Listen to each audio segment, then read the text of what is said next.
NATO Secretary General Mark Rutte stated that Europe is unable to ensure its defense without the United States and depends on American weapons to support Ukraine. Do these revelations not indicate that the policy of the so-called strategic autonomy of the EU has completely failed, and that key security decisions for Europe, including arms supplies, are made in Washington? Thank you.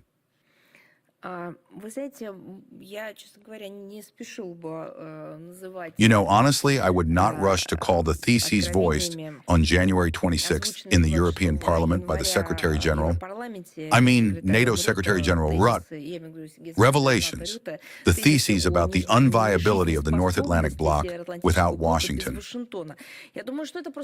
I think this is simply a public attempt to,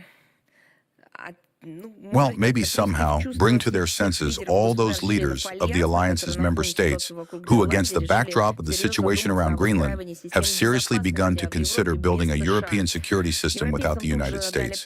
The Europeans were immediately made to understand who is master in the house and how everything will develop further.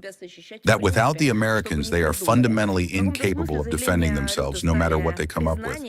In a sense, Rutte's statements became an admission of Western Europe's vassal status, which the representative of Belgium spoke about in Davos. Indeed, Western Europe has hobbled itself, so to speak, has bound itself not by legal right, but on the contrary by illegal actions, by double standards, and by a refusal to uphold the law and that very democracy which it held up as an example to everyone. And for example, the decision adopted at the 2025 NATO summit in The Hague, at the insistent recommendation of the United States, to increase the bloc's defense spending to 5% of GDP.